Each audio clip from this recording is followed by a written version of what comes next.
certo? São animais que não possuem coluna vertebral. Ele não tem essa coluna no corpo. Borboleta, formiga, é tanto que quando a gente pisa numa formiga, hoje não faça isso não, porque um bicho pisa numa formiga, ela esturra, não é isso? E não quebra, né? Os animais invertebrados também se dividem em grupos, também se dividem, não é isso? Lá não se dividiu nos vertebrados em peixe, anfíbios, répteis, aves e mamíferos. Nos invertebrados o grupo vai ser de quê?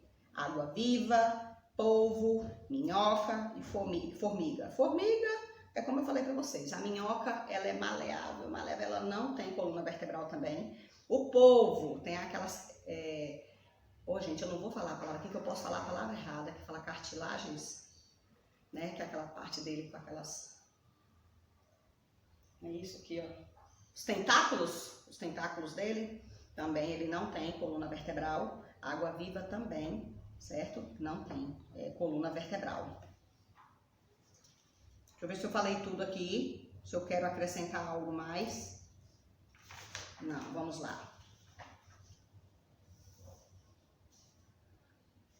Os seres vivos, eles são classificados em 5 grupos, mas tem grupo, né, gente?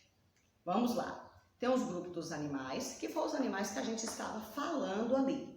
Nós já falamos deles ali, dos animais maiores. Os animais maiores, tá bom? As plantas, fungos, protozoários e algas e bactérias. Esses grupos foram definidos para facilitar os estudos dos seres vivos. Para eles poderem estudar melhor os animais, eles dividiram em grupos, porque senão ia ficar muito complexo e confuso. E por isso que ficou dividido, né? Mas aqui agora nós vamos falar, que nem eu falei para você, dos menores, né? Daqueles que a gente precisa ver através de um microscópio, porque eu não preciso para ver um boi, um cavalo de um microscópio. Ele aqui, visivelmente, se ele estiver aqui na minha frente, eu vou ver, né? Mas nós vamos falar de quem? Vírus, bactérias e protozoários são chamados de micro-organismos. Micro é porque é pequenininho, e é aqueles que são tão pequenos que para conseguir se ver não basta meus olhos. Eu vou precisar do microscópio. O microscópio está bem aqui do lado, é um aparelho muito sofisticado que ele consegue ver esses bichinhos pequenininhos, minúsculos, né? Vamos falar então um pouquinho do vírus? O vírus está aí, gente. Coronavírus. Coronavírus é um vírus que a gente não vê, ele é invisível, por isso que ele está devastando a humanidade aí dessa forma terrível, certo? Se a gente conseguisse ver ele, nossa... Se ele fosse do tamanho de um carrapatozinho, já ajudava bastante, entendeu? Mas ele não é, ele é um invisível mesmo. E eles são micro-organismos que... Como é que é os vírus? São micro-organismos que infectam os seres vivos para sobreviver e se reproduzir. Por isso são chamados de parasitas. Ou seja, vamos dar exemplo? O vírus do coronavírus entra, né? Pela boca, pela saliva da pessoa, né? Pelo nariz, pelos olhos, lá para a parte de dentro.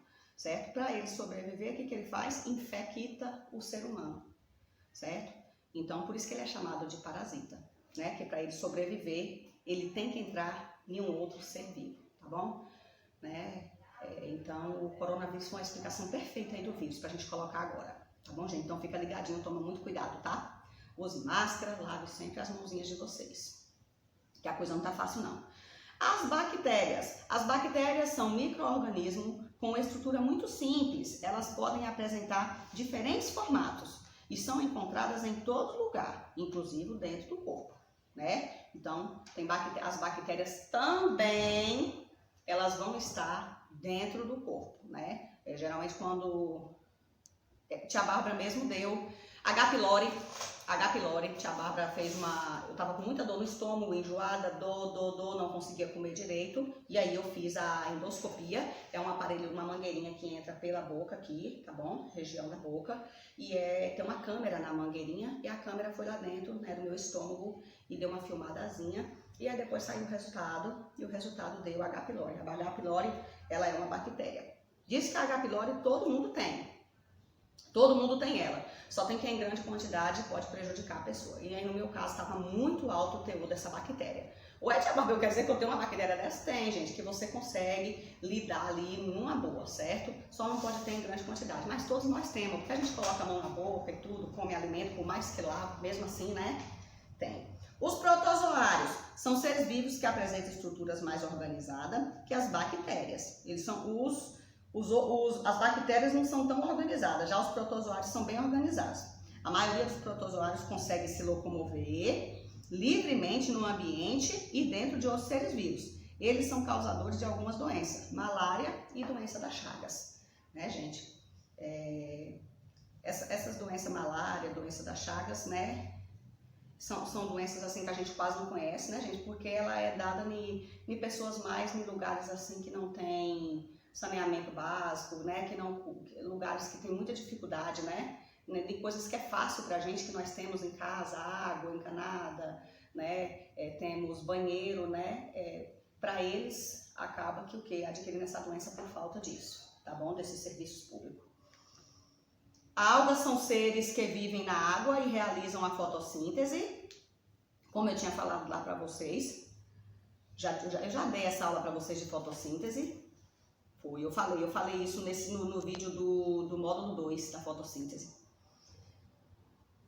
Eles desempenham um papel importante para a vida na Terra, pois são responsáveis pela maior parte da reprodução do oxigênio oxigênio que nós e outros seres vivos respiramos. Olha que interessante o que as algas faz. Eu também não sabia, né?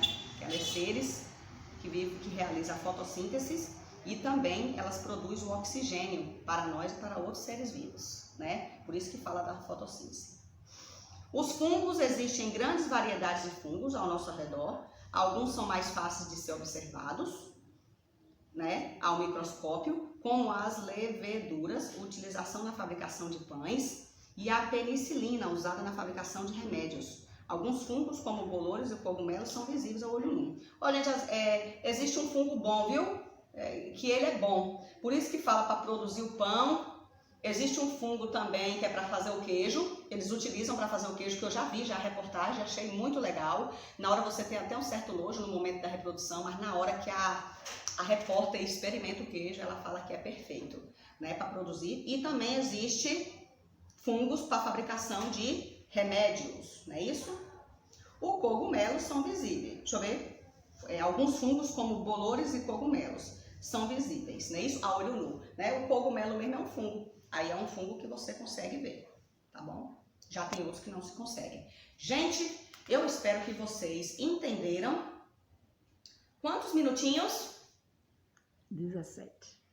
Tá bom? Vou dar um beijo em vocês. Agora eu já vou pro outro vídeo, tá bom? Vou para outro vídeo com vocês agora com geografia. Tchau, daqui a pouquinho eu volto. Meu Deus, 17.